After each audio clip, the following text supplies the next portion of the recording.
ورحمة الله وبركاته. الحمد لله نحمده ونستعينه ونتوكل عليه. نعوذ بالله من شرور أنفسنا ومن سيئات أعمالنا. من يهده الله فلا مضل له ومن يضلل فلا هادي له. نشهد أن لا إله إلا الله وحده لا شريك له، ونشهد أن سيدنا ونبينا محمدا عبده ورسوله أرسله بالهدى ودين الحق ليظهره على الدين كله ولو كره المشركون. أعوذ بالله من الشيطان الرجيم. بسم الله الرحمن الرحيم. ومن يشاقق الرسول من بعد ما تبين له الهدى ويتبع غير سبيل المؤمنين نوله ما تولى ونصله جهنم وساءت مصيرا. صدق الله مولانا العلي العظيم. اللهم صل على رسولك سيدنا محمد وعلى آل سيدنا مولانا محمد.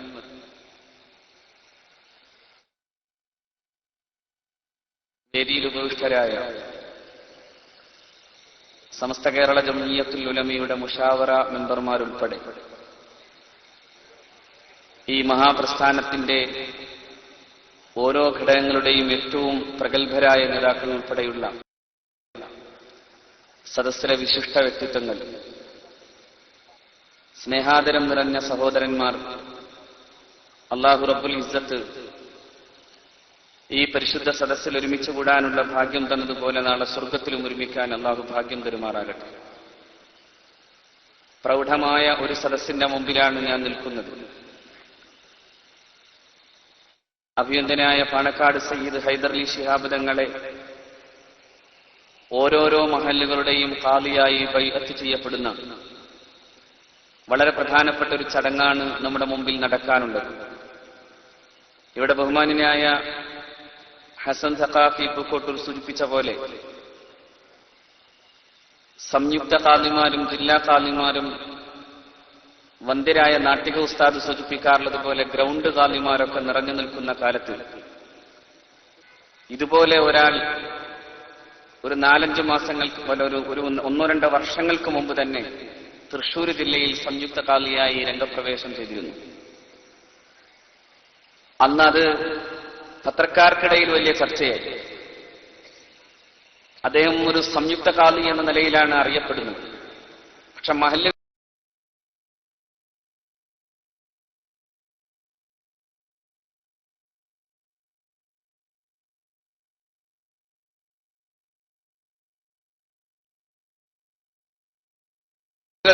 അറിയില്ല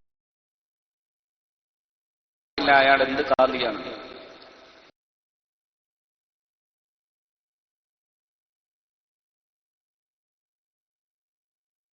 പക്ഷെ അദ്ദേഹം നാടാകെ പറഞ്ഞു നടക്കുന്നു, ഞാൻ ഖാദിയാണ്. ഞാൻ ഒരിക്കൽ പറഞ്ഞു, എനിക്കറിയില്ല താങ്കളെ, അതുകൊണ്ട് സയ്യിദ് ഹൈദർലി ശിഹാബ് തങ്ങളുടെ മുമ്പിൽ ഖാദിയ എന്ന പാണക്കാട് സയ്യിദ് ഹൈദർലി ശിഹാബ് തങ്ങൾ. എന്നിട്ട് തങ്ങളോട് ഞങ്ങൾ പറഞ്ഞു, അങ്ങനെയല്ല, അവിടെ ഇന്ന പ്രശ്നങ്ങളുണ്ട്, അതുകൊണ്ട് അങ്ങ് തന്നെ അത് ഏറ്റെടുക്കണമെന്ന് പറയുമ്പോൾ അത് ഏറ്റെടുക്കാനല്ല, പരമാവധി ഒഴിവാക്കാൻ ശ്രമിച്ചിട്ടും തന്റെ ദൗത്യം അതാണെന്ന് ബോധ്യമായപ്പോഴാണ് വന്ദ്യരായ തങ്ങൾ അന്നത് ഏറ്റെടുത്തത്. ഏതാണ്ട് 147ഓളം മഹല്ലുകൾ കൃത്യമായി വന്ന് ഉത്തരവാദിത്തപ്പെട്ട ആളുകൾ ഉത്തരവാദിത്തം ഏൽപ്പിക്കപ്പെട്ട പ്രകാരം ആ ഉത്തരവാദിത്ത പ്രകാരം തന്നെ ഞാൻ അങ്ങയെ എന്റെ മഹല്ലിന്റെ ഖാദിയാക്കുന്നു എന്ന് തൗലിയത്തിന്റെ സീഗ പറഞ്ഞിട്ടാണ് അന്ന് ഖാദി പദം മഹാനായ തങ്ങളെ ഏറ്റെടുത്തത്. അതുപോലെ ഒരു ബൈഅത്ത് ചടങ്ങാണ്, പ്രഖ്യാപിക്കലല്ല ഖാദി. അങ്ങനെ ഒരു രീതിയുണ്ട്. കാരണം ആരെങ്കിലും തൗലിയത്തിനായി സീഗ പറയാൻ വേണ്ടി ആരെങ്കിലും വരണ്ടേ? അപ്പൊ പിന്നെ ഉള്ള പണി ഇതാണ്, ഞാനിതാ ഈ ജില്ലയുടെ ഖാദിയാണ്, ഞാനിതാ ഈ പ്രദേശത്തിന്റെ ഖാദിയാണ്, സംയുക്ത ഖാദിയാണ് എന്നൊക്കെ പ്രഖ്യാപിക്കലാണ്. അതിനു പകരം ഇതാ 200ഓളം മഹല്ലുകൾ, അവരുടെ ഉത്തരവാദിത്തപ്പെട്ട ആളുകൾ, അവരുടെ മഹല്ല നിവാസികളുടെ ഉത്തരവാദിത്തം ഏറ്റെടുത്ത് ഇവിടെ വന്നിതാ മഹാനായ തങ്ങളുടെ കൈ പിടിച്ചിട്ട് താങ്കൾ ഞങ്ങളുടെ ഖാദിയാണ്, അത് സ്വീകരിക്കണം എന്നാവശ്യപ്പെടുകയും അത് സ്വീകരിച്ചു എന്ന് പറയുകയും ചെയ്യാൻ വേണ്ടി കാത്തിരിക്കുകയാണ്. അല്ലാഹു റബ്ബുൽ ഇസ്സത്ത് ആ ചടങ്ങിന്, ആ ധന്യ നിമിഷത്തിന് സാക്ഷിയാകാൻ അല്ലാഹു തൗഫീഖ് തരുമാറാകട്ടെ. മഹാനായ സയ്യിദ് ഹൈദർ ശിഹാബ് തങ്ങൾ എന്ന് പറയുന്നത് വലിയൊരു പാരമ്പര്യത്തിന്റെ, അണമുറിയാത്തൊരു മഹാപാരമ്പര്യത്തിന്റെ നമ്മുടെ മുമ്പിലുള്ള ഒരു നേതൃത്വമാണ്. നേതൃത്വങ്ങളെ സ്വീകരിക്കപ്പെടുമ്പോൾ ഉണ്ടാകേണ്ട ഒരു പ്രധാനപ്പെട്ട കാര്യം, അത് പത്രസമ്മേളനത്തിലൂടെ ഞാൻ നേതാവാണെന്ന് പ്രഖ്യാപിക്കപ്പെടുമ്പോഴല്ല. നേതാവ് ആരാണെന്ന ചോദ്യത്തിന് വിശുദ്ധ ഖുർആൻ തന്നെ ഒരു കാര്യം പറയുന്നുണ്ട്. ആരായിരിക്കണം നേതാവ്? ഇന്നല്ലാഹ ഖദ് ബഅസ ലക്കും താലൂത മലിക,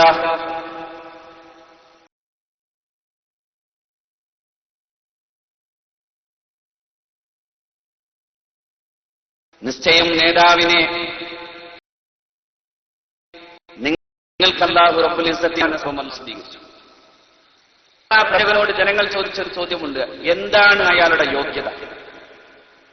എങ്ങനെയാണ് അദ്ദേഹം ഞങ്ങളുടെ നേതാവാകുക? അന്നാ ലഹുൽ മുൽക്കു അലൈനാ വനഹ്നു അഹഖു ബിൽ മുൽക്കി മിൻ എന്നായിരുന്നു ചോദ്യം. ഞങ്ങൾക്ക് അയാളേക്കാൾ കൂടുതൽ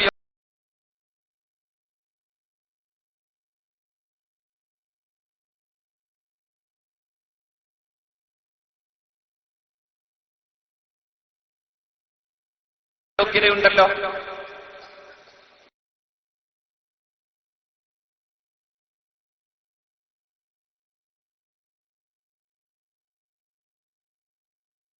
വലം യുതസഅതം മിനൽ മാൽ, അയാൾക്ക് ഞങ്ങളെക്കാൾ കൂടുതൽ അധികാരം എന്ന് പ്രവാചകനെ കൊണ്ട് പറയിപ്പിച്ചത് ഇങ്ങനെയാണ്, ഇന്നല്ലാഹ അസ്തഫാഹു അലൈഹിൽ ഇൽമി വൽ ജിസ്ം, ആധിക്യം കൊടുക്കുകയും അതോടൊപ്പം തന്നെ ശാരീരികമായ ഔസ് നൽകുകയും ചെയ്തിട്ടുണ്ടെന്നാണ് പറയുന്നത്.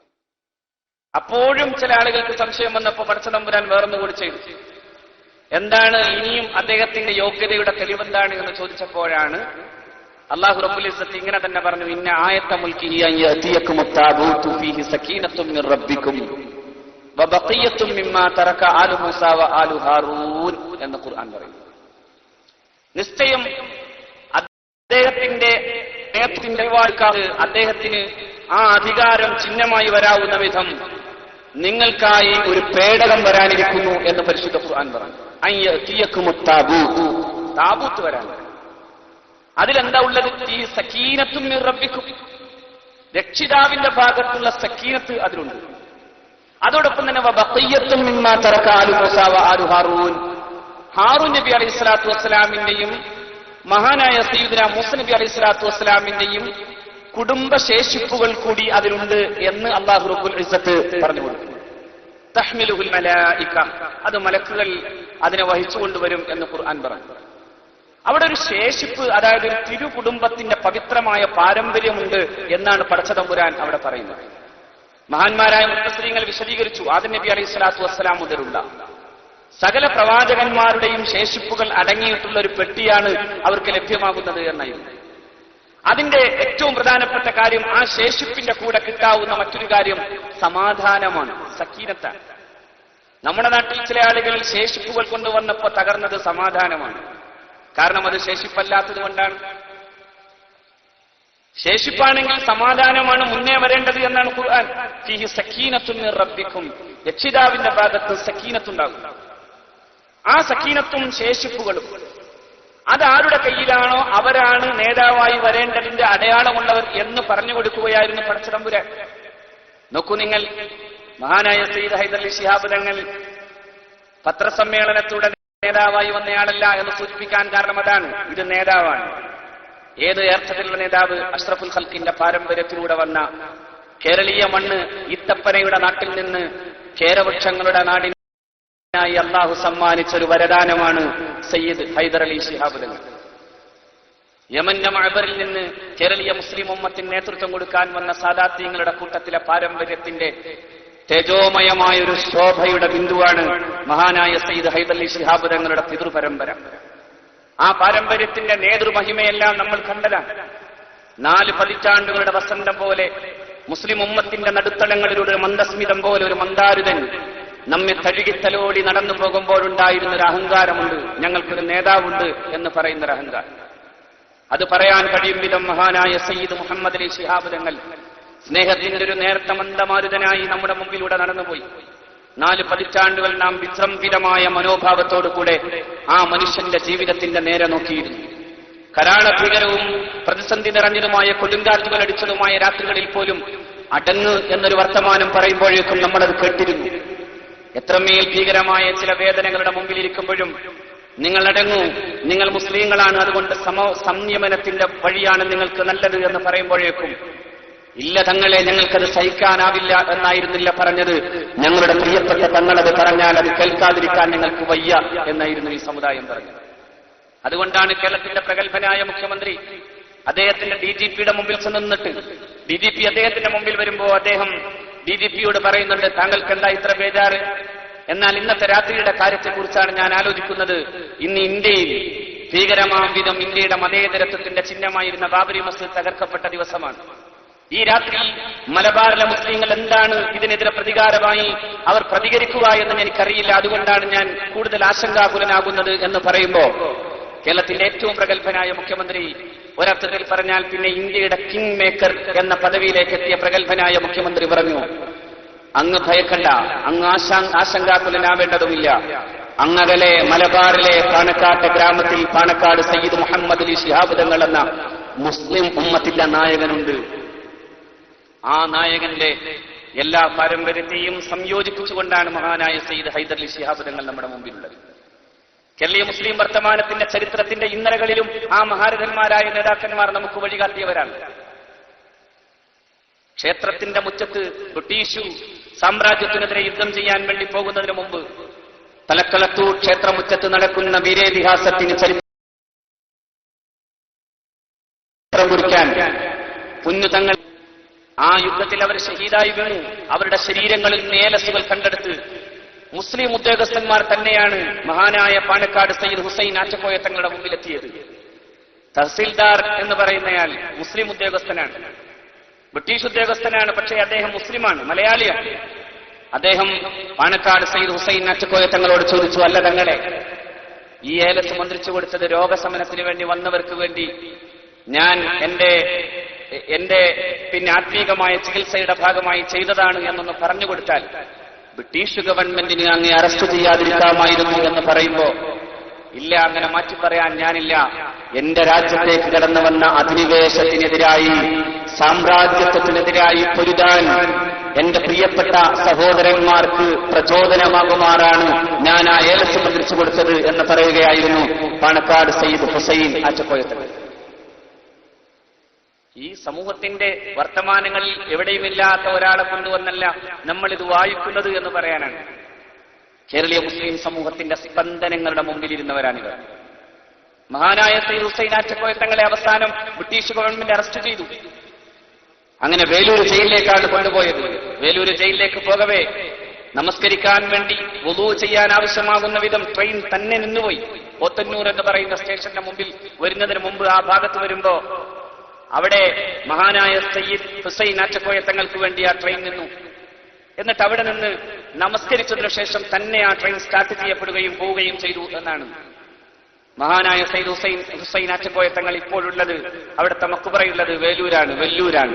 ബഖിയാത്തു സ്വാലിഹാത്തിന്റെ ചാരത്തുള്ള മസ്ജിദിന്റെ തൊട്ടടുത്ത് പിന്നെ മലബാരി തങ്ങൾ എന്ന പേരിൽ അറിയപ്പെടുന്ന, മലയാളിയായ തങ്ങൾ എന്ന പേരിൽ അറിയപ്പെടുന്ന മഹാനായ പാണക്കാട് സയ്യിദ് ഹുസൈൻ ആറ്റക്കോയ തങ്ങളുടെ ഖബർ കാണാം.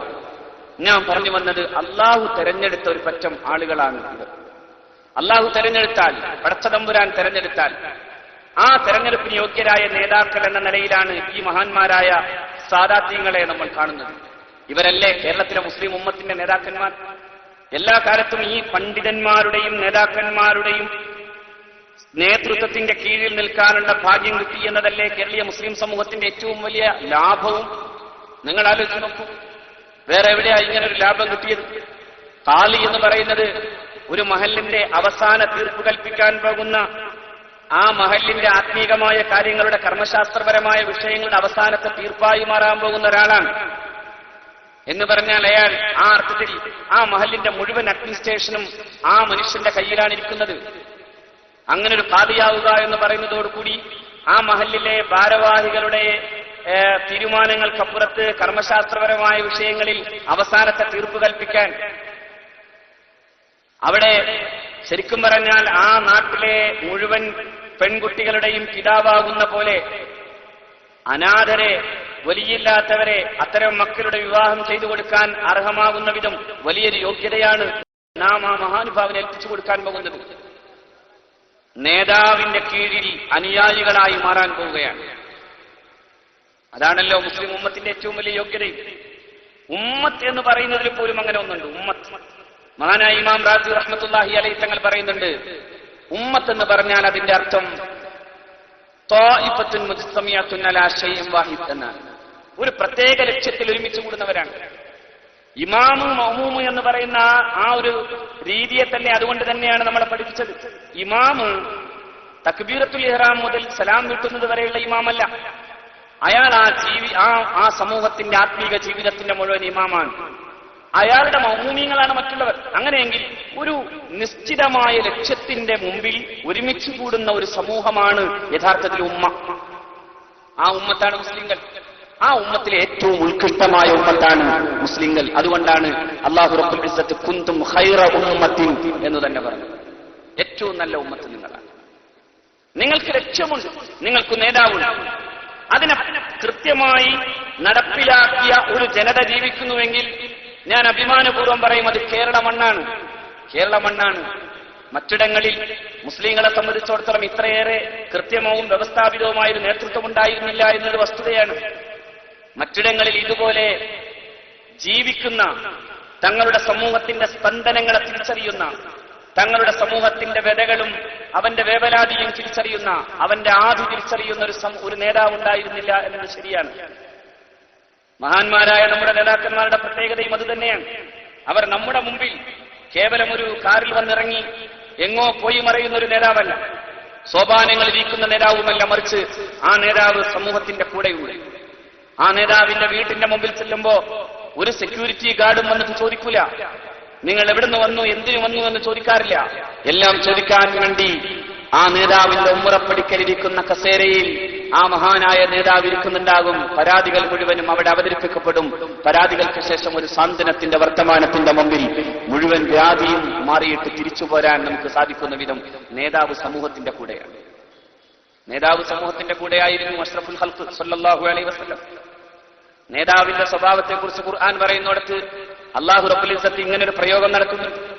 ഫബിമാ റഹ്മത്തിൻ മിനല്ലാഹി ലിൻത ലഹും വലൗ കുന്ത ഫദ്ദൻ ഗലീലൽ ഖൽബ് ലം ഫല്ലൂ മിൻ ഹൗലിക്. അല്ലാഹുവിന്റെ പ്രത്യേകമായ കാരുണ്യത്താൽ ലിൻത ലഹും, നബിയെ അങ്ങ് അത്രമേൽ സുന്ദരമായ മനോഹരമായ ഒരു സ്വഭാവമാണ്, മൃദുലമായ ഒരു സ്വഭാവമാണ് അങ്ങ് പ്രകടിപ്പിച്ചത്. മയത്തിലെ അങ്ങ് പെരുമാറിയിട്ടുണ്ട്. വലൗ കുന്ത ഫല്ലൻ ഗലീലൽ ഖൽബ്, അങ്ങെങ്ങാനും ദുശ്ശാഠ്യക്കാരനും ദുസ്വഭാവിയും കഠിന മനസ്കനുമായിരുന്നുവെങ്കിൽ ലം ഫല്ലൂ മിൻ ഹൗലിക്, അങ്ങയുടെ ചുറ്റുഭാഗത്ത് ആരും ഉണ്ടാകുമായിരുന്നില്ല. അങ്ങയുടെ ചുറ്റും ആരുണ്ടാകുമായിരുന്നു. എത്രമേൽ ക്രൂരനായ മനുഷ്യൻ വന്ന് പുണ്യനബിയുടെ മുമ്പിൽ നിന്നാലും അയാളുടെ മനസ്സിനെ ഒരു മാൻപേടയുടെ മനസ്സുപോലെ നിർമ്മലമാക്കാൻ അഷ്റഫുൽ ഖൽഖ് ത്വാഹ റസൂലുള്ളാഹി സ്വല്ലല്ലാഹു അലൈഹി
ണ്ടല്ലോ, ആരും കാണാതെ മരുക്കാട്ടിൽ ഒറ്റക്ക് നിന്ന് ആ മരുപ്രദേശത്തോടെ യാത്ര ചെയ്യുന്ന സാർത്ഥവാഹക സംഘങ്ങളെ ഒറ്റക്ക് പിടിച്ച് അവരുടെ സമ്പത്ത് കൊള്ളയടിക്കുന്ന നിന്റെ ധീരത, ആ ധീരതയെ നിനക്കൊന്ന് നന്മയിലേക്ക് വഴിതെളിച്ചു വിടാൻ സാധിക്കുമെങ്കിൽ നീ ഉത്കൃഷ്ടനായി മാറില്ലേ സയ്യിദ് എന്നായിരുന്നു മുഹമ്മദ് നബിയുടെ ചോദ്യം.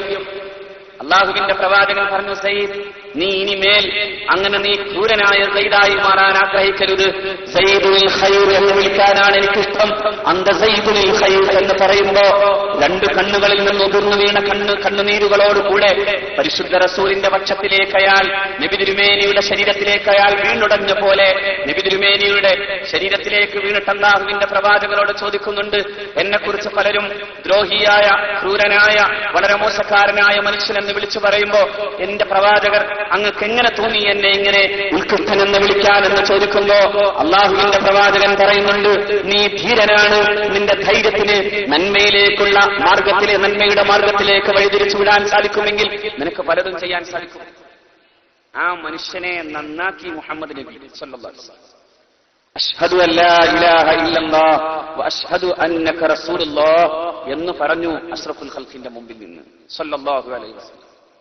ഞാൻ പറയുന്ന ഒരു നേതാവ് ഒരു അനുയായിയെ കാണുമ്പോൾ എങ്ങനെയാണ് പെരുമാറേണ്ടത് എന്ന് പഠിപ്പിക്കുക മാത്രമല്ല, ക്രൂരനായിരുന്ന ഒരു മനുഷ്യനെ മാൻപേടയെ പോലെ വിശുദ്ധവും നിർമ്മലവുമായ ഒരു ഹൃദയം സമ്മാനിക്കാൻ സാധിക്കുന്ന വിധം ഏറ്റവും മനോഹരമായി പെരുമാറി മുഹമ്മദ് നബി സല്ലല്ലാഹു അലൈഹി വസല്ലം.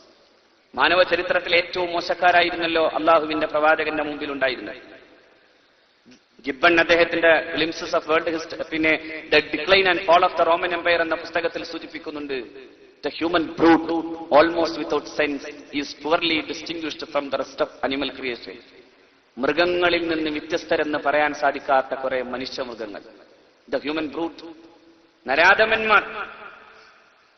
ആ നരാധമനെയാണ് അള്ളാഹുവിന്റെ പ്രവാചകർ സല്ലല്ലാഹു അലൈഹി വസല്ലമ തങ്ങൾ എന്ന നേതാവ് അവിടത്തെ സ്നേഹസ്മരണമായ പെരുമാറ്റം കൊണ്ട് മാറ്റിയെടുത്തത്, അവിടത്തെ വ്യക്തിത്വത്തിന്റെ വിശുദ്ധി കൊണ്ട് മാറ്റിയെടുത്തത്. അതിനെയാണ് വിശുദ്ധ ഖുർആൻ പറഞ്ഞത്, വലൗ കുന്ത ഫല്ലൻ ഗലീദൽ ഖൽബ്, അങ്ങെങ്ങാനും കഠിന മനസ്കരും ദുശ്ശാഠ്യക്കാരനുമായിരുന്നുവെങ്കിൽ ലം ഫല്ലു മിൻ ഹൗലിക്, ചുറ്റും ആളുണ്ടാകുമായിരുന്നില്ല. പലരും നേതാവാകാൻ കൊതിക്കാറുണ്ട്, പക്ഷെ നേതാക്കന്മാർക്ക് പാണക്കാട്ട തങ്ങന്മാരെ പോലെ ആകാൻ പറ്റുന്നില്ല. രണ്ടും കൂടെ ഉണ്ടേ. അതായത് ഇങ്ങനെ സ്നേഹസ്മരണമായി പെരുമാറാൻ കഴിയണ്ടേ?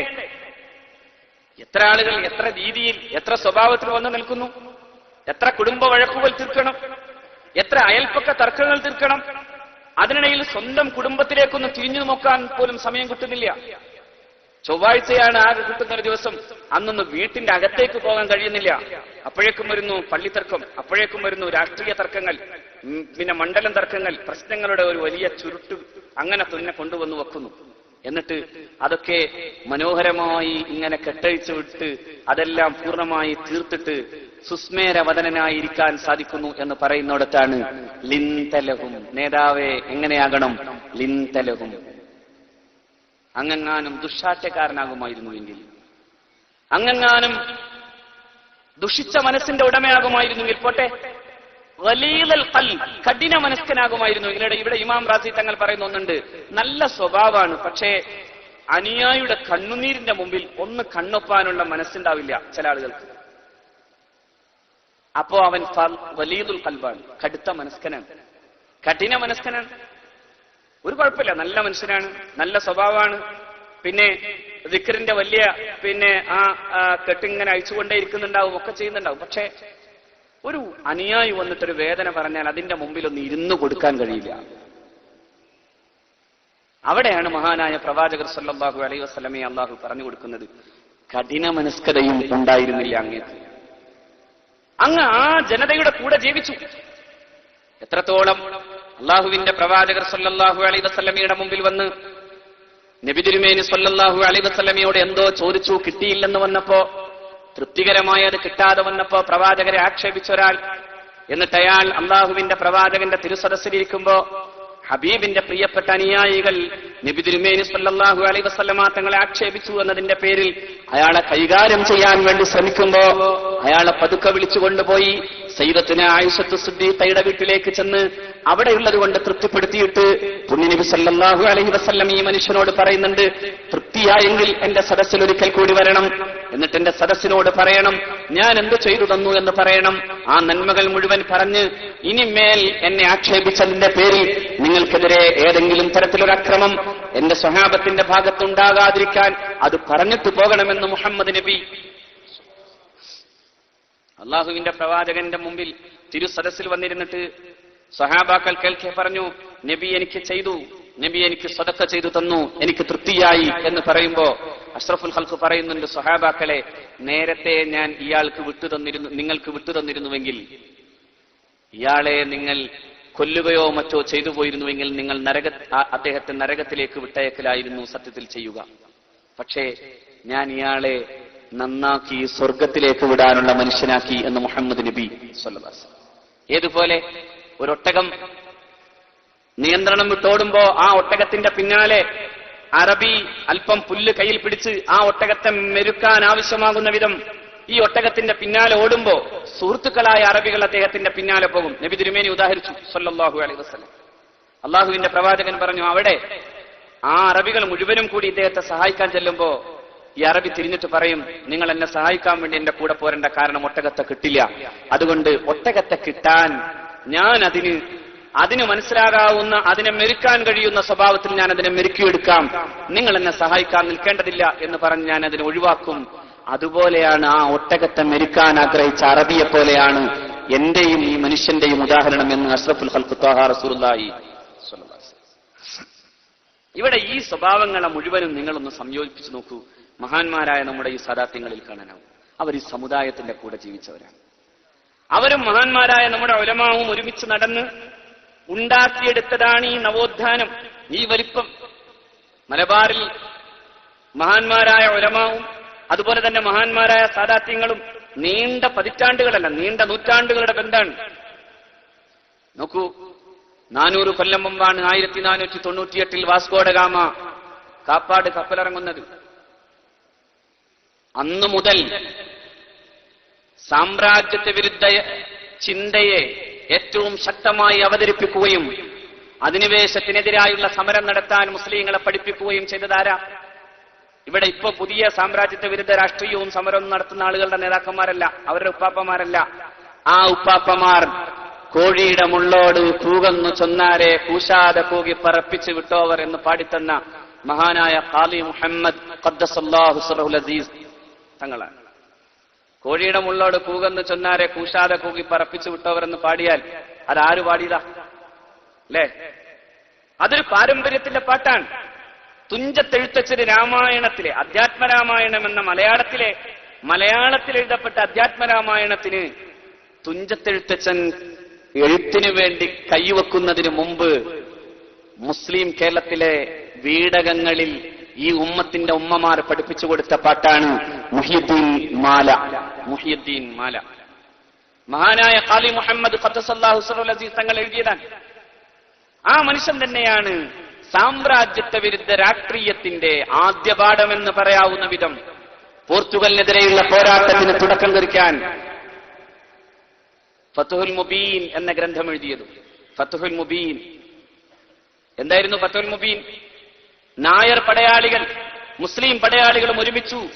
ഇവർ രണ്ടുപേരും കൂടി പോർച്ചുഗലിനെ തോറ്റു തുന്നം പാടിക്കാൻ വേണ്ടി നടത്തിയ യുദ്ധം വിജയിച്ചപ്പോഴാണ് ഫത്ഹുൽ മുബീൻ, വ്യക്തമായ വിജയം നേടിയിരിക്കുന്നു എന്ന് പറഞ്ഞത് മഹാനായ ഖാലി മുഹമ്മദ് ഖദ്ദസല്ലാഹു സിറഹുൽ അസീസ്.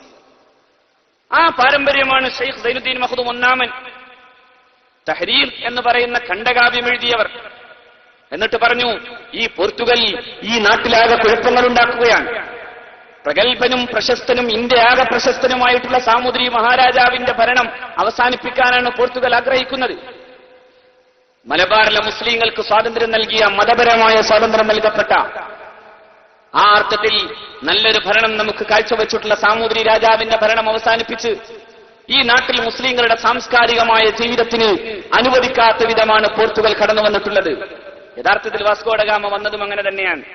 ക്രൈസ്തവവൽക്കരിക്കണമെന്ന പോപ്പിന്റെ സന്ദേശം കയ്യിൽ പിടിച്ചിട്ടാണ് വാസ്കോഡ ഗാമ ഇന്ത്യയിൽ വരുന്നത്, ശരിക്കും കേരളത്തിൽ വരുന്നത്, ശരിക്കും കോഴിക്കോട്ട് കാപ്പാട് കപ്പലിറങ്ങുന്നത്. അതായത് ഇന്ത്യയെ ക്രൈസ്തവവൽക്കരിക്കാനുള്ള അന്നത്തെ പോപ്പിന്റെ തീരുമാനം. ആ തീരുമാനപ്രകാരം മൂറുമാർ, അതായത് മുസ്ലിങ്ങളെ മുഴുവനും കൊന്നൊടുക്കാൻ ആവശ്യമാകുന്ന നിർദ്ദേശം വരെയും ഉണ്ടായിരുന്നു. ആ അർത്ഥത്തിൽ മൂറുകൾ, യൂറോപ്യർ മൂറുകൾ എന്ന് പറയുന്നത് മുസ്ലിങ്ങളെയാണ്. മുസ്ലിങ്ങളെ കുറിച്ച് ചരിത്രത്തിലെ ചില പ്രഗത്ഭരായ ചരിത്രകാരന്മാർ പോലും അങ്ങനെ പറയുന്നുണ്ട്. PKET മുസ്ലിങ്ങളുടെ നവോത്ഥാനത്തിന്റെ ചരിത്രം പറയുമ്പോഴും പറയുന്നുണ്ട്, the Moors who were Mohammedans were making rapid steps in every branches of science and arts എന്ന് പറയുന്നത് കാണാം. മൂർസ് ഹൂ വെയർ മുഹമ്മദൻസ്, അവർ മുഹമ്മദീയരായിരുന്നു. Were making rapid steps in every branches of science and arts, ശാസ്ത്രത്തിന്റെയും കലയുടെയും സാഹിത്യത്തിന്റെയും വഴിയിൽ അതിദ്രുതം നടന്നതും ആ മുഹമ്മദീയരാണ്, മുസ്ലിങ്ങളാണ്. യൂറോപ്പ് അജ്ഞാന അന്ധകാരത്തിൽ ജീവിക്കുന്ന ഘട്ടത്തിൽ മുസ്ലിങ്ങളാണ് നവോത്ഥാനത്തിന്റെ പുതുശില്പികളായി മാറിയത് എന്ന് പ്രഗത്ഭനായ PKET പറയുമ്പോഴും മൂർ എന്നാണ് പറഞ്ഞു തുടങ്ങുന്നത്. ആ മൂറുകളെ കശാപ്പ് ചെയ്താൽ മതി എന്നായിരുന്നു അന്നത്തെ ആഹ്വാനം. കേരളത്തിൽ വന്നു. ഏഴിമലയുടെ കടൽ തീരത്ത് വച്ചാണ് ഹാജിമാരായി 400 പേർ വരുന്ന കപ്പൽ. ആ 400 പേരെയും കത്തിച്ചു ചാമ്പലാക്കി കളഞ്ഞു വാസ്കോഡഗാമ.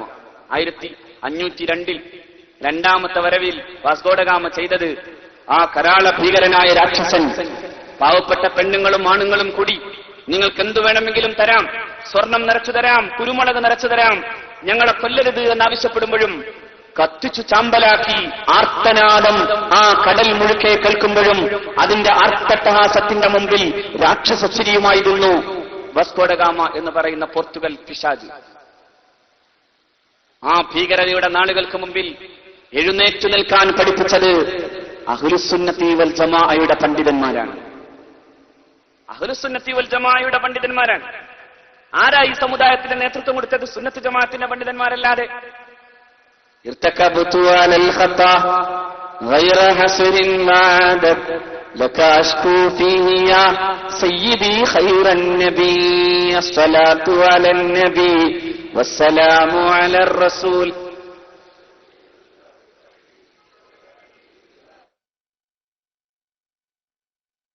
അതെ, മങ്കൂസ് മൗലിദ് എഴുതിയ ആള് തന്നെയാണ് മുസ്ലിം ഉമ്മത്തിനോട് പോരാടാൻ ആവശ്യപ്പെട്ടുകൊണ്ട് തുഹ്ഫത്തുൽ മുജാഹിദീൻ എഴുതിയത്. ഇർത്തക്കബുത്തിലുണ്ട് എല്ലാം, ഇർത്തക്കബുത്തിലുണ്ട്, തവസ്സുലുണ്ട്, ഇസ്തിഗാസയുണ്ട്, എല്ലാം ഉണ്ട്. ഇനി അതിലില്ലാത്ത എന്താ ഉള്ളത്?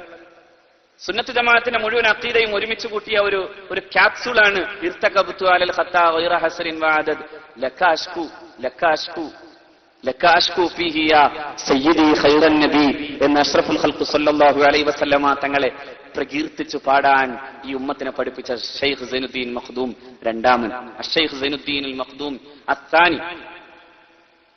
സൈനുദ്ദീൻ മഖ്ദൂം തങ്ങൾ മങ്കൂസ് മൗലിദ് എഴുതിയത് മുസ്ലിങ്ങളോട് അള്ളാഹുവിന്റെ പ്രവാചകരോടുള്ള ബന്ധം കൂടുതൽ രൂഢമൂലമാക്കി അള്ളാഹുവിന്റെ റസൂലിനോടുള്ള സ്നേഹം കൂടുതൽ വലുതാക്കി കൊണ്ടുവന്നാലേ നിങ്ങളുടെ ആത്മീക ജീവിതത്തിലും നിങ്ങളുടെ ഭൗതിക ജീവിതത്തിലും വലിപ്പമുണ്ടാക്കാൻ സാധിക്കൂ എന്ന് പഠിപ്പിക്കാനാണ്. പകർച്ചവ്യാധികൾ കൊണ്ട്, ഒട്ടേറെ വ്യാധികൾ കൊണ്ട് ആ ആവലാദികൾ മുഴുവനുമായി വന്ന് മഹാനായ ഷെയ്ഖ് സൈനുദ്ദീൻ മഖ്ദൂം തങ്ങളുടെ മുമ്പിൽ വന്ന് നിന്നിട്ട് പ്രശ്നം പരിഹരിക്കാൻ എന്തുണ്ട് മാർഗമെന്ന് ചോദിച്ചപ്പോഴാണ് സൈനുദ്ദീൻ മഖ്ദൂം തങ്ങൾ പറഞ്ഞത്, അതിനൊറ്റ മാർഗ്ഗമേ ഉള്ളൂ, പുണ്യ റസൂൽ സല്ലല്ലാഹു അലൈഹി വസല്ലമയുടെ പേരിൽ മദ്ഹ് ചൊല്ലുക. അങ്ങനെ ആ മദ്ഹിന് വിശാലമായിരുന്ന ഒരുപാട് മദ്ഹുകളും പ്രകീർത്തനങ്ങളും എല്ലാം ചുരുക്കി ചുരുക്കി വെച്ചിട്ട് മങ്കൂസ് സംക്ഷിപ്തമാക്കപ്പെട്ടത്, ചുരുക്കപ്പെട്ടത് എന്ന അർത്ഥത്തിലാണത്. അങ്ങനെ ചുരുക്കപ്പെട്ടതാണ് മഹാനായ ഷെയ്ഖ് സൈനുദ്ദീൻ മഖ്ദൂം തങ്ങൾ നമുക്ക് തന്നത്. ഒരു ഭാഗത്ത് രാഷ്ട്രീയ ചരിത്രത്തിന്റെ പോരാട്ടം, ഒരു ഭാഗത്ത് ആത്മീക ജീവിതത്തിന്റെ വലിപ്പം, രണ്ടും കൂട്ടിച്ചേർക്കുകയായിരുന്നു സൈനുദ്ദീൻ മഖ്ദൂം തങ്ങൾ. ഒരു ഭാഗത്ത് സാമ്രാജ്യത്വ വിരുദ്ധ രാഷ്ട്രീയത്തിന്റെ പോരാട്ടത്തിന് സാമൂതിരി മഹാരാജാവിന്റെ കൂടെ നിന്ന് പൊരുതാൻ പഠിപ്പിക്കുമ്പോൾ തന്നെ മറുഭാഗത്ത് ഒരു സമുദായത്തിന്റെ ആത്മീക ജീവിതത്തിന് ആവശ്യമാകുന്ന ശിക്ഷണങ്ങൾ ഒരുക്കാൻ വേണ്ടത് ചെയ്തു കൊടുക്കുകയായിരുന്നു ഈ മഹാരഥന്മാർ. അതുതന്നെയാണ് മമ്പുറന്തങ്ങളും ചെയ്തത്, ഫസൽ പൂക്കോയത്തങ്ങൾ ചെയ്തത്, മഹാനായ പാണക്കാട് സയ്യിദ് ഹുസൈൻ നാട്ടുകോയത്തങ്ങൾ ചെയ്തത്, ഉമർ ഖാലി ഖദ്ദസല്ലാഹു സിർറഹുൽ അസീസ് തങ്ങളും ചെയ്തത്. ഉമർ ഖാലി തുക്കുടി സായിപ്പിന്റെ മുമ്പിൽ ചെന്നു ചാവക്കാട്ട് കരം തരണമെന്ന് പറഞ്ഞു. സായിപ്പ്, കരം തരാൻ എനിക്ക് മനസ്സില്ലടാ എന്ന് പറഞ്ഞു ഉമർ ഖാലി. ഗാന്ധിജി നികുതി നിഷേധ പ്രസ്ഥാനം തുടങ്ങുന്നതിന് പോയിട്ട് ഗാന്ധിജി ഇന്ത്യയിലേക്ക് വരുന്നതിനൊക്കെ എത്രയോ മുമ്പ്, ജനിക്കുന്നതിന് മുമ്പ് എന്ന് പറയാം, അന്ന് തുടങ്ങി ഉമർ ഖാലിയുടെ നികുതി നിഷേധ പ്രസ്ഥാനം. തുക്കടി സാഹിബിന്റെ മുഖത്ത് നോക്കി ചോദിച്ചു, മാതാ തഖൂലു യാ ബഖാൽ, എന്തു പറഞ്ഞടാ വിഡ്ഢി? സാമൂതിരി രാജാവിന്റെ ഭരണവും ടിപ്പു സുൽത്താന്റെ ഭരണവും അവസാനിപ്പിച്ച് ഈ നാട് കവരാൻ വേണ്ടി വന്ന നിന്റെ രാജാവിന് നികുതി തരണമെന്നാണോ നീ പറയുന്നത് എന്ന് ചോദിച്ചിട്ട് സൂര്യസ്തമിക്കാത്ത മഹാസാമ്രാജ്യത്തിന്റെ ഉദ്യോഗസ്ഥന്റെ മുഖത്തേക്ക് ആഞ്ഞുകുപ്പാൻ ധൈര്യം കാട്ടി ഉമർ ഖാലി ഖദ്ദസല്ലാഹു സിറഹുൽ അസീസ്.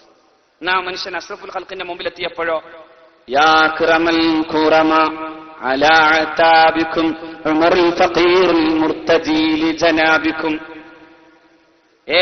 യാ അക്രമൽ ഖുറമ, ബഹുമാന്യരെ, അങ്ങയുടെ മട്ടുക്കാവിലിതാ ഈ പാവപ്പെട്ട ഉമർ വന്നു നിൽക്കുന്നു. അങ്ങയുടെ ഈ പരിശുദ്ധമായ വാതിൽക്കൽ കണ്ണുനീര് ചൊലുത്തിയിട്ട് ഉമർ ചോദിക്കുന്നത് അങ്ങയുടെ ഔദാര്യമാണ് നബിയെ. പരിശുദ്ധ റസൂലെ, അങ്ങയുടെ ഹൃദയ കവാടം തുറക്കുമോ എന്ന് ചോദിക്കുമ്പോ പുണ്യ റസൂലിന്റെ പരിശുദ്ധ റൗലത്തു ഷരീഫയുടെ അടക്കപ്പെട്ടിരുന്ന വാതിൽ തുറക്കപ്പെട്ടു എന്ന് നാം ചരിത്രത്തിൽ വായിക്കുന്നു. മഹാനായ ഉമർ ഖാലി ഖദ്ദസല്ലാഹു സിറഹുൽ അസീസ്. അതേ ഉമർ ഖാലി തന്നെയാണ് സൂര്യസ്തമിക്കാത്ത മഹാസാമ്രാജ്യത്തിന്റെ ചക്രവർത്തിയുടെ ഉദ്യോഗസ്ഥന്റെ മുമ്പിൽ ചെന്ന് നിന്ന് നിനക്ക് നികുതി തരാൻ എനിക്ക് മനസ്സില്ലടാ എന്ന് പറയാൻ തന്റെ ഇടം കാട്ടിയത്. ആ പാരമ്പര്യങ്ങളുടെ സുഹൃതങ്ങളെ മുഴുവനും വഹിച്ചിട്ടാണ് നമുക്ക് മുമ്പിൽ സമസ്ത കേരള ജംഇയ്യത്തുൽ ഉലമ എന്ന് പറയുന്ന ഒരു മഹത്തായ പ്രസ്ഥാനമുണ്ടായത്. ഈ പാരമ്പര്യങ്ങൾ, ഈ സുഹൃത പാരമ്പര്യങ്ങൾ അസ്തമിക്കാത്ത നന്മയുടെ അക്ഷയഖനി പോലെ ജീവിതത്തിന്റെ സുഹൃതങ്ങളും പരിശുദ്ധിയും തീർത്തിട്ടുള്ള ഒരു ചരിത്ര വഴികളിലൂടെ നടന്ന മഹാരഥന്മാരായ ഒരു വലിയ പണ്ഡിത വൃന്ദവും ഒരു വലിയ സയ്യിദ് വൃന്ദവും ഉണ്ടാക്കി തന്നതാണ് സമസ്ത എന്ന് പറയുന്ന ഈ വടവൃക്ഷം. അത് ഈ പാരമ്പര്യത്തിന്റെ ഈ വഴിയിലൂടെ തന്നെ ഉണ്ടായിത്തീർന്നതാണ്. ചരിത്രത്തിന്റെ ഒരു സന്ധിയിൽ, ഒരു ദശാസന്ധിയിൽ അനിവാര്യമായ ഒരു ആവശ്യമായിരുന്നു അത്. അങ്ങനെ ഉണ്ടായതാണ് സമസ്ത കേരള ജംഇയ്യത്തുൽ ഉലമ. ആ സംഘബോധം കൊണ്ടാണ് നാം ഇന്ന് ഈ പറയപ്പെടുന്ന വലിപ്പത്തിലൊക്കെ നമ്മൾ നിൽക്കുന്നത്. പശ്ചിമ ബംഗാളിലൂടെ നടന്നാൽ, മുർഷിദാബാദിലൂടെ നടന്നാൽ ഏതാണ്ട് 90% മുസ്ലിങ്ങൾ പാർക്കുന്ന ജില്ലയാണത്. പക്ഷെ അവിടെ നായയും മനുഷ്യരും ഒരുമിച്ചു പാർക്കുന്ന ചെറിയ കൊച്ചു കുടിലുകൾ കാണാം. ഒരു മതിൽക്കത്തിനുള്ളിൽ ആയിരക്കണക്കിന് കുടിലുകൾ ഉണ്ടാവും. മഹാനായ സയ്യിദ് ഹൈദരലി ശിഹാബ് തങ്ങളെയും വന്ദരായ ചെറുശ്ശേരി ഉസ്താദ് അല്ലാഹു റബ്ബുൽ ഇസ്സത്ത് ആഫിയത്തും ആയുസ്സും കൊടുത്ത് ഈ സമുദായത്തിന്, ഈ ഉമ്മത്തിന് ആത്മീക നേതൃത്വം നൽകാൻ ഈ രണ്ടു മഹാരഥന്മാരെയും, പ്രത്യേകിച്ച് അസുഖബാധിതമായ അവസ്ഥയിൽ കിടക്കുന്ന നമ്മുടെ നായകൻ, നമ്മുടെ ആത്മീക ലോകത്തെ, കർമ്മശാസ്ത്ര രംഗത്തെ അവസാന വാക്കായി, ഈ സമുദായത്തിന്റെ ആത്മീക ചിന്തയുടെ അവസാനത്തെ വാക്കായി നിൽക്കുന്ന ചെറുശ്ശേരി ഉസ്താദ് അല്ലാഹു ആഫിയത്തും ദീർഘായുസ്സും നൽകുമാറാകട്ടെ. ഈ മഹാന്മാരുടെ ഒക്കെ കൂടെ മുർഷിദാബാദിന്റെ ചാരത്തൂടെ വീർഭൂമിന്റെ അടുക്കലുള്ള ദാറുൽ ഹുദ ഇസ്ലാമിക് യൂണിവേഴ്സിറ്റിയുടെ അവിടെയുള്ള ഒരു ഓഫ് ക്യാമ്പസിലെ തറക്കല്ലിടാൻ വന്ധ്യരായ തങ്ങളുടെ കൂടെ യാത്ര ചെയ്തപ്പോ അവിടെ കണ്ട പരിതാപകരമായൊരവസ്ഥയുണ്ട്. 90%, 80%, 70% മുസ്ലിങ്ങൾ പാർക്കുന്ന ജില്ലകളുള്ള പശ്ചിമ ബംഗാൾ. പക്ഷേ ഇസ്ലാമിക ജീവിതത്തിന്റെ പ്രാഥമികമായ പാഠം പോലും അറിയാത്തവർ, ഒരു ഉമ്മ പെറ്റു എന്നതിനപ്പുറത്തേക്ക് മുസ്ലിം എന്ന് പറയാൻ ഇല്ലാത്ത ഒരു വിഭാഗം സഹോദരന്മാർ. പേര് ചോദിച്ചാലോ, പേരൊക്കെ വേണമെങ്കിൽ ഒരു പേജ് വായിക്കാണ്ടാവും. പണ്ട് നാട്ടിക ഉസ്താദ് പറയാനുള്ളതുപോലെ ദാറുൽ ഉലൂം ദേവബന്ദിന്റെ ഗേറ്റ് കടന്നിട്ട് വലിയൊരു മൗലാനയാണെന്ന് തോന്നുന്ന, പിന്നെ താടി വെച്ച് തൊപ്പി വെച്ച ആളോട് എങ്ങാനും ഫാത്തിഹ ഓതാൻ പറഞ്ഞാൽ അയാള് ഫാത്തിഹ ഓതിയാലുണ്ടാകുന്നതിനേക്കാളും നന്നായി ഓതാൻ നമ്മുടെ നാട്ടിലെ മദ്രസയുടെ തൊട്ട അയൽപ്പക്കത്ത് മുഅല്ലിമീങ്ങൾ എല്ലാ ദിവസവും കുട്ടികൾക്ക് പറഞ്ഞു കൊടുക്കുമ്പോൾ അത് കേട്ട് പരിചയിച്ച് മനഃപ്പാടമാക്കി പോയ അയ്യപ്പൻ എന്ന സഹോദരന് എന്ന് പറയാം. അത് സത്യം. ഇതൊന്നും ഇല്ലാത്ത ഒരു വിഭാഗം ആളുകൾ. അതേസമയം ഇവരെല്ലാം ഉണ്ടായതിന്റെ കാരണം നേതൃത്വത്തെ ആദരിക്കേണ്ടവരെ ആദരിക്കുകയും സ്നേഹിക്കേണ്ടവരെ സ്നേഹിക്കുകയും ചെയ്തു. ആദരിക്കേണ്ടവരെ ആദരിക്കുക എന്നത് വളരെ പ്രധാനപ്പെട്ട ഒരു കാര്യമാണ്. ശരിക്കും പറഞ്ഞാൽ അതാണ് അഹ്ലുസുന്നത്തി വൽ ജമാഅ. ആദരിക്കേണ്ടവരെ ആദരിക്കലാണ്. ഏറ്റവും ആദ്യം ആദരിക്കാൻ അല്ലാഹു പഠിപ്പിച്ചത് ഉസ്താദിനെ, ഗുരുവര്യനെയാണ്. നോക്കൂ, ശൈത്താൻ വേറെ കുഴപ്പമില്ല, കാര്യം ചെയ്താൽ മതിയല്ലോ. ഉസ്താദിനെ ആദരിക്കാൻ പറഞ്ഞപ്പോൾ ആദരിച്ചാൽ മതിയല്ലോ. വേറെന്ത് കുഴപ്പം? ശൈത്താൻ അല്ലാഹുവിനെ പേടിക്കുന്നു എന്ന് ഖുർആൻ തന്നെ പറയുന്നു.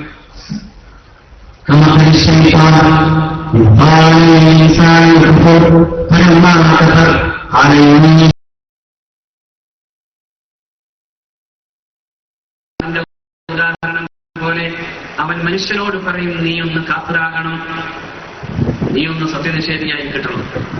ഫലമ്മാ കഫർ, എന്നിട്ട് അവൻ സത്യനിഷേധിയായാലോ, ഞാൻ പോകാം, ഇതുവരെ ഞാൻ എന്റെ സുഹൃത്തായിരുന്നു, പക്ഷെ ഞാൻ പോകാൻ. ഇന്നി അഖാഫുല്ലാഹ റബ്ബൽ ആലമീൻ, ഞാൻ ഈ പ്രപഞ്ചത്തിന്റെ നാഥനായ അല്ലാഹുവിനെ പേടിക്കുന്നു എന്ന് സാക്ഷാൽ ശൈത്താൻ. പടച്ചവനെ ഞാൻ പേടിക്കുന്നു എന്ന് ശൈത്താൻ പറയും. ഇത് തന്നെ ബദറിലുണ്ടായി. ബദറിൽ ഖുറൈശി നേതാവിനെ കൈ പിടിച്ചിട്ട് നിൽക്കുമ്പോഴാണ് മലക്കുകൾ ഇറങ്ങുന്നത് കാണുന്നത്. അപ്പൊ പറഞ്ഞു, ഇന്നി അഖാഫുല്ലാഹ് ഇന്നി അറാ മാ ലാ തറൗൻ ഇന്നി ബരീഉ മിൻകും, ഞാൻ പോവാൻ. ഇന്നി അറാ മാ ലാ തറൗൻ, ഞാൻ നീ കാണാത്ത ചില സംഭവങ്ങൾ കാണുന്നുണ്ട്, നിങ്ങൾ കാണാത്ത സംഭവങ്ങൾ. ഇന്നി അഖാഫുല്ലാഹ റബ്ബൽ ആലമീൻ, എനിക്ക് ഈ പ്രപഞ്ചത്തിന്റെ നാഥനെ പേടിയാണ് എന്ന് സാക്ഷാൽ ശൈത്താൻ. അല്ലാഹുവിനെ സുജൂദ് ചെയ്യാനുള്ള കൽപ്പനയുടെ മുമ്പിലല്ല ശൈത്താൻ പ്രശ്നം. മറിച്ച് ശൈത്താൻ എങ്ങനെ ആലോചിച്ചത്? അതായത് എന്റെ ഉസ്താദിനോ അതോ എനിക്കോ ഭൗതികമായി വലിപ്പം കൂടുതലുള്ളത്? അതെ, ശൈത്താൻ ആലോചിച്ചതാണ്. ശൈത്താൻ ആലോചിച്ചത് അതാണ്. സംശയമുണ്ടോ? എന്റെ ഉസ്താദിനോ അതോ എനിക്കോ ഭൗതികമായി വലിപ്പമുള്ളത്?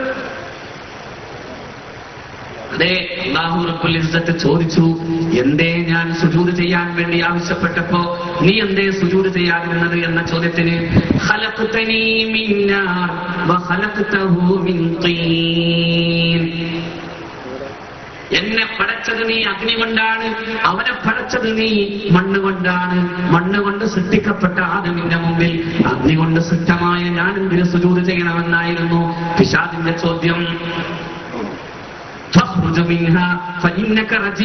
കടക്കടാ പുറത്ത്, ഇനിമേൽ നീ എന്റെ അനുഗ്രഹത്തിന്റെ വഴിയിൽ വന്നേക്കരുത് എന്ന് പറഞ്ഞ് അല്ലാഹു റബ്ബുൽ ഇസ്സത്ത് ഡിസ്മിസ് ചെയ്തു.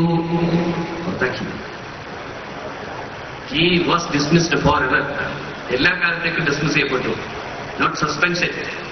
ആ സസ്പെൻഷൻ അല്ല, അന്ന് പിന്നെ 6 മാസം കഴിഞ്ഞിട്ട് ആലോചിക്കാമായിരുന്നു. ഒരു ശുപാർശ അങ്ങനെ കൊടുക്കയില്ല. അവസാനത്തെ ഒരു ശുപാർശ അല്ലാഹുവിന്റെ റസൂൽ പറയുന്നത് സ്വല്ലല്ലാഹു അലൈഹി വസല്ലം, ഈ കിഴക്കൻ ചക്രവാളത്തിൽ നിന്ന് സൂര്യൻ പടിഞ്ഞാറൻ ചക്രവാളത്തിൽ ഉദിക്കുന്ന ഒരു ദിവസം വരും. അങ്ങനെ വരുമെന്ന് മുന്നനബി 1400 കൊല്ലം മുമ്പ് പറഞ്ഞു സ്വല്ലല്ലാഹു അലൈഹി വസല്ലം. അങ്ങനെ വരുമെന്ന് ഇപ്പോ നാസ എന്ന അമേരിക്കൻ ബഹിരാകാശ ഗവേഷണ കേന്ദ്രം പറയുന്നു. നാസയുടെ, അതായത് അമേരിക്കയുടെ ബഹിരാകാശ ഗവേഷണ കേന്ദ്രത്തിന്റെ കണ്ടെത്തൽ ഒരു റിട്രോഗ്രേഡ് മോഷൻ എന്ന് പറയുന്ന ഒരവസ്ഥ സൗരയൂഥത്തിലെ മുഴുവൻ ഗ്രഹങ്ങൾക്കും സംഭവിക്കാൻ സാധ്യതയുണ്ട്, ചൊവ്വക്ക് സംഭവിക്കാൻ സാധ്യതയുണ്ടെന്ന് പ്രവചിക്കുമ്പോൾ തന്നെ നാസ പറയുന്നു അത് ഭൂമിക്കും സംഭവിക്കാം, ഒരു റിട്രോഗ്രേഡ് മോഷൻ എന്ന് പറഞ്ഞാൽ ഇപ്പോൾ കറങ്ങുന്നതിന് നേരെ വിപരീതമായ ഒരു തിരിച്ചുവെക്കം. അങ്ങനെ ഉണ്ടായാൽ ഭൂമിയുടെ ഈ വ്യവസ്ഥിതി തകരും. ഭൂമിയുടെ മാഗ്നറ്റിക് ഫീൽഡിൽ വലിയൊരു കൊടുങ്കാറ്റടിക്കാൻ പോകുന്നു എന്നാണ്. ഇസ്രാഫീൽ ഞാൻ വന്നതോടുകൂടെ ഈ കുഴലും കാത്തുവച്ച് കാത്തിരിക്കുകയാണ് ആജ്ഞ ലഭ്യമാകാനെന്ന് മുഹമ്മദ് നബി. എപ്പോഴാ യൂതേന്റേത് എന്ന് അന്വേഷിക്കാൻ വേണ്ടി കാത്തിരിക്കുകയാണ് എന്ന്. ഭൂമിയുടെ മാഗ്നറ്റ് കാന്തിക മണ്ഡലത്തിൽ അഭൂതപൂർവമായ ഒരു കൊടുങ്കാറ്റടിക്കാനുള്ള സാധ്യതയെക്കുറിച്ച് നാസ പറയുന്നു. എന്നാൽ ഇങ്ങനൊരു തിരിച്ചു മറിച്ചു പോകാനുണ്ടായാൽ ഭൂമിയിൽ സൂര്യൻ ഉദിക്കുന്നത് പിന്നെ അസ്തമാന ചക്രവാളത്തിലായിരിക്കുമെന്ന് വരുമ്പോ, ആ അസ്തമാന ചക്രവാളത്തിൽ സൂര്യൻ ഉദിക്കുമ്പോ ഇബ്ലീസ് അല്ലാഹുവിന്റെ മുമ്പിൽ സുജൂദിൽ കിടന്നിട്ട് പറയും, പടച്ചവനെ എന്നെ രക്ഷപ്പെടുത്തണം. പക്ഷേ അപ്പൊ രക്ഷപ്പെടാൻ കഴിയില്ല. അപ്പൊ രക്ഷപ്പെടാൻ സാധ്യമല്ല, അല്ലാഹു അത് സ്വീകരിക്കില്ല. പക്ഷെ അതുവരെയും അല്ലാഹു റബ്ബുൽ ഇസ്സത്ത് പുറത്താക്കാൻ കാരണം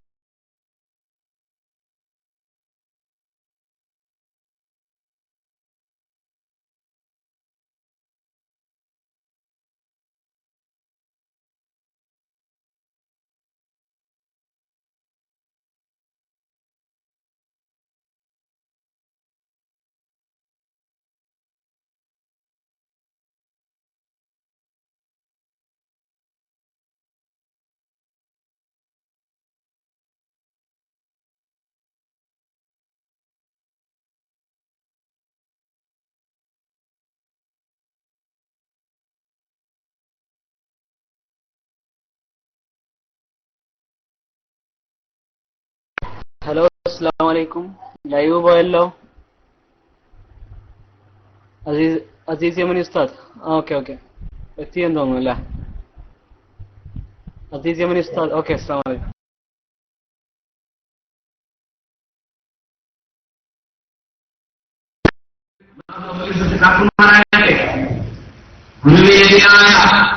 ഗുരുവിനെതിരായ ചിന്ത അത് ഏറ്റവും വലിയ അപകടമാണെന്നാണ് ഇവിടെ പഠിപ്പിച്ചു തരുന്നത്.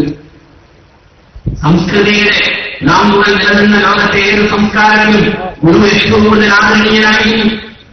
ഇന്ത്യയുടെ ഉപനിഷത്തുകളിൽ കാണാം, ഓം സഹനീയം കരവാവഹൈ തേജസ്വിനോവധീരമസ്തു മാ വിദ്വിഷാവഹൈ. ഓം ശാന്തി ശാന്തി ശാന്തി എന്ന് കാണാം. അവിടെ ആചാര്യൻ, അതായത് ഗുരു, ശിഷ്യൻ രണ്ടുപേരും ഒരുമിച്ചിരുന്ന ദ്വാരക്കാൻ, ദൈവമേ ഞങ്ങൾ പഠിച്ചതൊക്കെയും നീ പ്രകാശവത്താക്കണമേ, ഞങ്ങൾ ഒരുമിച്ച് ഭക്ഷണം കഴിക്കാൻ സാധ്യമാകണമേ, ഞങ്ങൾക്ക് കർമ്മോത്സുകമായ പ്രവർത്തനങ്ങൾക്ക് നീ വീര്യം നൽകണമേ, നീ സാമൂഹ്യം നൽകണമേ എന്ന് പ്രാർത്ഥിക്കുകയാണ്. അതുകൊണ്ടാണ് ശിഷ്യനെ, അതായത് വിദ്യാർത്ഥിയെ കുറിച്ച് ഇന്ത്യക്ക് ഒരു കാഴ്ചപ്പാടുണ്ട്. ഇന്ത്യ വിദ്യാർത്ഥിയെ കുറിച്ച് പറയാൻ ഗവേഷകൻ എന്നാണ്. ഗവേഷകൻ എന്താ ഗവേഷകൻ അർത്ഥം അറിയോ? നേർക്ക് നേരെ അതിന്റെ സംസ്കൃതാർത്ഥത്തെ നേരെ മലയാളത്തിലേക്ക് ഇട്ടാൽ ഗോവിന് പിറകെ നടക്കുന്നവൻ എന്നാണ്. അതായത് പശു ഓട്ടക്കാരൻ എന്നാണ്.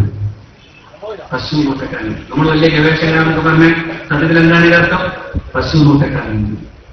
പിന്നെ കാരണം പഴയ കാലത്ത് ഗുരുവിന്റെ ഏറ്റവും പ്രധാനപ്പെട്ട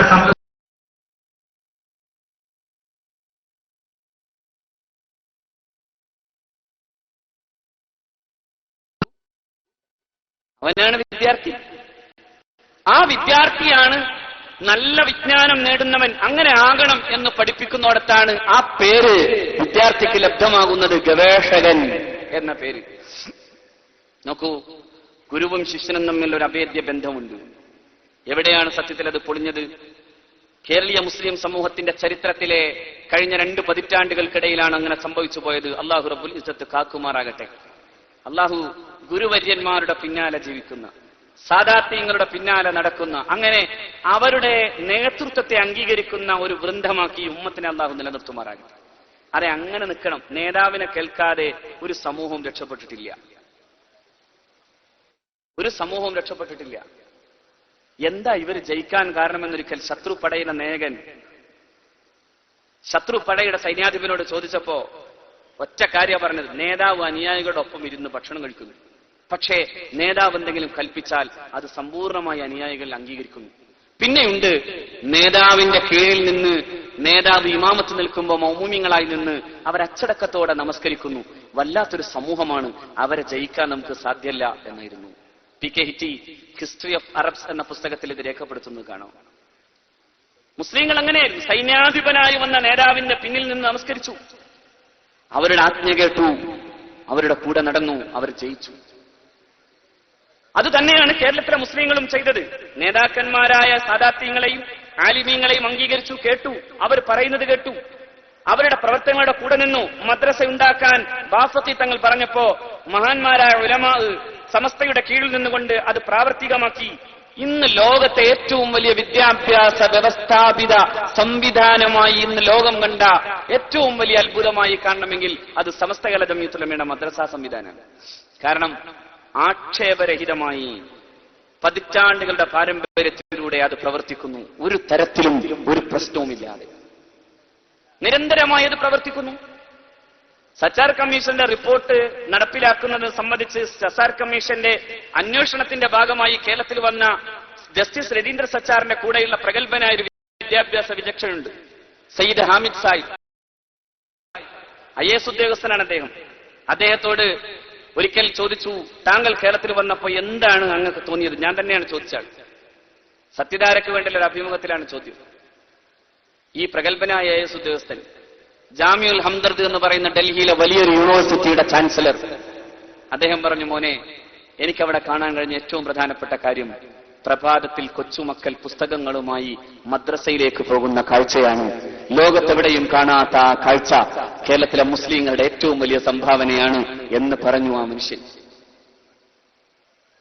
സയ്യിദ് ഹാമിദ് സാഹിബ് ഇന്ദിരാഗാന്ധിയുടെ ഗവൺമെന്റ് കാലത്ത് വിദേശകാര്യ സെക്രട്ടറിയായ വലിയ നേതാവാണ്, വലിയ ഉദ്യോഗസ്ഥനാണ്, വലിയ ഭരണാധികാരിയാണ് ഒരർത്ഥത്തിൽ. പക്ഷേ അങ്ങനെയുള്ള മനുഷ്യൻ കേരളത്തിൽ വന്നപ്പോഴാണ് ആ കാഴ്ച കണ്ടത്.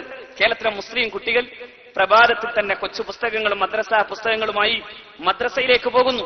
നിരനിരയായി പോകുന്ന ആ കാഴ്ച കണ്ടപ്പോൾ എന്റെ കണ്ണിൽ നിന്ന് കണ്ണുനീരിങ്ങനെ തുള്ളിയിട്ടു എന്നായിരുന്നു സയ്യിദ് ഹാമിദ് സാഹിബ് പറഞ്ഞത്. ആ വ്യവസ്ഥാപിതമായ സംവിധാനം ലോകത്തെവിടെയുമില്ല. മുസ്ലിങ്ങൾ തിങ്ങിപ്പാർക്കുന്ന പ്രദേശങ്ങൾ പോകട്ടെ, മുസ്ലിം ഭരണാധികാരികളുടെ കീഴിൽ പോലുമില്ലാത്ത ഈ സംവിധാനം ഒരുക്കിത്തരാൻ കാരണം 45 ഇന്ത്യ സ്വതന്ത്രമാകുന്നതിന് മുമ്പ് ഇന്ത്യ രാജ്യത്തിന്റെ രാഷ്ട്രീയ കാര്യങ്ങളെ നിരീക്ഷിച്ചുകൊണ്ട് തന്നെ ഈ രാജ്യത്തൊരു ഗവൺമെന്റ് അധികാരത്തിൽ വരും, ഒരു സ്വതന്ത്ര രാഷ്ട്രത്തിന്റെ ഗവൺമെന്റ്. ആ ഗവൺമെന്റ് ഒരു മതേതര ഗവൺമെന്റ് ആയിരിക്കും. അന്ന് മുസ്ലിങ്ങൾക്ക് വേണ്ടി മാത്രമായി മുസ്ലിങ്ങളുടെ മതവിദ്യാഭ്യാസത്തിന് വേണ്ടി ഗവൺമെന്റിന് സൗകര്യമൊരുക്കാൻ സാധിച്ചു കൊള്ളണമെന്നില്ല. അതുകൊണ്ട് നമുക്ക് മദ്രസയെ കുറിച്ച് ആലോചിക്കണമെന്ന് പറഞ്ഞത് മുസ്ലിം ഉമ്മത്തിന്റെ നവോത്ഥാനത്തിന്റെ അപരനാമധേയമെന്ന് പറയേണ്ടി വരുന്ന മഹാനായ സയ്യിദ് അബ്ദുറഹ്മാൻ ബാഫഖി തങ്ങളാണ്. അള്ളാഹു ആ മഹാനുഭാവന്റെ കൂടെ നാളെ സ്വർഗത്തിൽ ഒരുമിച്ച് കൂട്ടുമാറാകട്ടെ. തങ്ങളത് പറഞ്ഞു, സമസ്ത അത് കേട്ടു. 51 സമസ്ത അതിനുവേണ്ടി വിദ്യാഭ്യാസ ബോർഡ് ഒരുക്കി. ഈ നാട്ടിലെ വലിയ പരിഷ്കരണവാദികൾക്ക് അതൊന്നും നടത്താൻ 59 ആലോചിച്ചത് പോലും. 57 ഗവൺമെന്റിന് തന്നെ ഒരു ഐക്യ കേരള വിദ്യാഭ്യാസ സിലബസ് ഉണ്ടാകുന്നത്. കാരണം ഐക്യ കേരള ഗവൺമെന്റ് EMSന്റെ നേതൃത്വത്തിൽ അധികാരത്തിൽ വരുന്ന ഗവൺമെന്റ് ഉണ്ടാകുന്ന അപ്പോഴാണ്. ഈ നാട്ടിലെ വലിയ പരിഷ്കരണവാദികളായ പരിഷ്കരണ പ്രസ്ഥാനത്തിന്റെ നേതാക്കന്മാരൊന്നും ഇത് ആലോചിക്കുന്നതിന് മുമ്പ് 51 സമസ്ത കേരള ജംഇയ്യത്തുൽ ഉലമയുടെ കീഴിൽ സമസ്ത കേരള ഇസ്ലാം മത വിദ്യാഭ്യാസ ബോർഡ് രൂപീകരിച്ചു. എവിടെയാണ് നമ്മൾ പിന്നോട്ട് പോയത്? മതവിദ്യാഭ്യാസ രംഗത്തുണ്ടായ ഇതേ മുന്നേറ്റം തന്നെ മതേതര വിദ്യാഭ്യാസ രംഗത്തുണ്ടാക്കിയെടുക്കാനും സാധിച്ചു. രണ്ടും ഒരുമിച്ച് കൂട്ടാനും സാധിച്ചു. രണ്ടും ഒരുമിച്ച് കൂട്ടി ലോകത്തെവിടെയും പോയി അള്ളാഹുവിന്റെ വിശുദ്ധ ദീനിനെ പ്രബോധനം ചെയ്യാൻ സാധ്യമാകുന്ന പ്രഗത്ഭരായ പണ്ഡിതന്മാരെ നിർമ്മിച്ചെടുക്കാൻ സ്വപ്നതുല്യമായൊരു ചിന്ത പോലെ കഴിഞ്ഞ 2-3 പതിറ്റാണ്ടുകൾക്കിടയിൽ മഹാനായ MM ബഷീർ മുസ്ലിയാരും മഹാനായ ബാപ്പുട്ടി ഹാജിയും മഹാനായ CH ഹൈദ്രോസ് മുസ്ലിയാരും ഒരു ഭാഗത്ത് മഹാനായ KK അബൂബക്കർ ഹസ്രത്ത് നവ്വറല്ലാഹു മറാഖിദഹും ഈ മഹത്തുക്കളായ പണ്ഡിതന്മാർ ആലോചിച്ചതിന്റെ ഭാഗമായി 2 ചില്ലകൾ പോലെ സമസ്തയുടെ 2 പാർശ്വങ്ങൾ പോലെ മതവിദ്യാഭ്യാസ രംഗത്ത് മറ്റു വിദ്യാഭ്യാസങ്ങൾ ഒരുമിച്ച് കൂടാൻ സാധിക്കുന്ന പ്രഗത്ഭരായ പണ്ഡിതന്മാരെ വാർത്തെടുക്കുന്ന ശില്പചതുരമായ വലിയൊരു സ്വപ്നതുല്യമായ 2 മഹാവിജ്ഞാന സംരംഭങ്ങൾ സമസ്തയുടെ കീഴിൽ നടക്കുന്നു. അതിന്റെ 2ന്റെയും തലപ്പത്തുണ്ട് മഹാനായ സയ്യിദ് ഹൈദരലി ശിഹാബ് തങ്ങൾ. അതിന്റെ 2ന്റെയും തലപ്പത്ത് നോക്കൂ നിങ്ങൾ. ഇങ്ങനെ വിദ്യാഭ്യാസ സാമൂഹ്യ രംഗത്ത് വികാസമുണ്ടാക്കാൻ ഏതു പ്രദേശത്ത് സാധിച്ചു? ഒറ്റ കാരണേ അതിനുള്ളൂ, നേതാവിന്റെ കീഴിൽ അനുയായികൾ ഭദ്രമാണോ? അള്ളാഹു അനുഗ്രഹിക്കും, ഒരു സംശയം വേണ്ട. ആദരിക്കേണ്ടവരായ ഈ നേതാക്കളെ ആദരിക്കാൻ നാം തയ്യാറാണോ? അള്ളാഹു പ്രത്യേകം ആദരിക്കുന്ന അള്ളാഹുവിന്റെ പ്രവാചകരുടെ പരിശുദ്ധ കുടുംബത്തിൽ വന്ന മഹാന്മാരായ സാദാത്യങ്ങളെയും ആരിഫീങ്ങളായ ഔലിയാക്കളായ പണ്ഡിതന്മാരെയും സ്നേഹിക്കുകയും ആദരിക്കുകയും ചെയ്യുന്നുണ്ടോ? പടച്ച റബ്ബ് ആദരിച്ചൊരു സമൂഹമായി നമുക്ക് മാറാൻ സാധിക്കുന്നു. കഴിഞ്ഞ ഇന്നലകൾ അതാണ്, വർത്തമാനങ്ങളുടെ സൗഭാഗ്യം അതാണ്, ഭാവിയിലേക്കുള്ള പ്രതീക്ഷയും അതായിരിക്കണം. അള്ളാഹു തൗഫീഖ് ചെയ്യട്ടെ. കഴിഞ്ഞ ഇന്നലകൾ അങ്ങനെയായിരുന്നു. എല്ലാവരും ഖാദിമാരുടെ പിന്നാലെ നടന്നു, സാദാത്യങ്ങളുടെ പിന്നാലെ നടന്നു, ആലിമീങ്ങളുടെ പിന്നാലെ നടന്നു. അങ്ങനെ ഉണ്ടായതാണിത്. ഇനി ഈ ഇന്നുകളും അങ്ങനെ തന്നെയാണ്, നാളെയും അങ്ങനെയാകണം. അതിനാണ് ഇതെല്ലാം. ഈ കൂട്ടായ്മകൾ നമ്മുടെ മക്കൾക്കും എത്തിച്ചു കൊടുക്കണം. മക്കളെ, നമുക്ക് നേതാക്കന്മാർ ഇന്ന ആളുകളാണ്, ഈ ബോധ്യം നമുക്കുണ്ടാവണം. ഇല്ലെങ്കിൽ ഛിന്ന ഭിന്നമായി പോകും. മദ്ഹബുകളില്ലാതെ പോകുന്നവർ, നേതാക്കന്മാരില്ലാതെ പോകുന്നവർ, അങ്ങനെ പോയി ആർക്കായി സമുദായത്തെ രക്ഷപ്പെടുത്താൻ സാധിച്ചത്? ചോദിക്കട്ടെ. കേരളത്തിൽ ഇല്ലാതെ ഇതര പ്രദേശങ്ങളിൽ, പ്രത്യേകിച്ചും ഇന്ത്യയുടെ മറ്റു പ്രദേശങ്ങളിൽ ഉണ്ടായിരുന്ന ഒരുപാട് പ്രസ്ഥാനങ്ങളുണ്ടല്ലോ. കേരളത്തിലല്ല അവ ജന്മം കൊടുത്തത്. കേരളത്തിൽ സംഘടന എന്ന നിലയിൽ ജന്മം കൊടുത്തത് സമസ്ത കേരള ജംഇയ്യത്തുൽ ഉലമയാണ്. കേരളത്തിലെ ഈ പരിഷ്കരണ പ്രസ്ഥാനങ്ങളൊക്കെ ജന്മം കൊടുത്തത് മറ്റു പ്രദേശങ്ങളിലാണ്. സ്വതന്ത്ര ഇന്ത്യ, അഖണ്ഡ ഭാരതം ഉള്ളപ്പോ തന്നെ ഇന്ത്യയിൽ ഉണ്ടായിത്തീർന്നതാണ് ജമാഅത്തെ ഇസ്ലാമി. എവിടെ എന്ത് നവോത്ഥാനം ഉണ്ടായി? എന്ത് നവോത്ഥാനം ഉണ്ടാക്കാൻ സാധിച്ചു? മുജാഹിദ് പ്രസ്ഥാനം എന്ത് നവോത്ഥാനം ഉണ്ടായി? തബ്ലീഗ് ജമാഅത്ത് നമസ്കരിക്കുന്നവരോട് നിസ്കരിക്കാൻ പറയാന്നല്ലാതെ ആളുകൾക്ക് വെളിവ് കൊടുക്കാൻ സാധ്യമാകുന്ന എന്ത് പദ്ധതി ഉണ്ടായി? നിസ്കരിക്കണവരോടൊക്കെ ചെന്നിട്ട് പറഞ്ഞ നിസ്കരിക്കാൻ. അതിനും വേണ്ടൊരു വിവരം. അങ്ങനെ നടക്കുന്ന ആ വിഭാഗത്തിന് എന്ത് കാര്യം ചെയ്യാൻ സാധിക്കുന്നു? ഞാൻ പറഞ്ഞില്ലേ, ഉത്തരേന്ത്യയിൽ തബ്ലീഗ് ജമാഅത്തിന് സ്വാധീനമുണ്ട്. എന്തു നേടി? സമസ്തയുടെ സ്വാധീനം കൊണ്ട് കേരളീയ മുസ്ലിങ്ങൾ ഇതെല്ലാം നേടാൻ സാധിച്ചതുപോലെ ഈ നേതൃത്വത്തിന്റെ കീഴിൽ നിൽക്കാൻ അള്ളാഹു നമ്മെ അനുഗ്രഹിക്കുമാറാകട്ടെ. വആഖിറു ദഅ്വാനാ അൽഹംദുലില്ലാഹി റബ്ബിൽ ആലമീൻ. അസ്സലാമു അലൈക്കും വറഹ്മത്തുള്ളാഹി വബറകാതുഹു.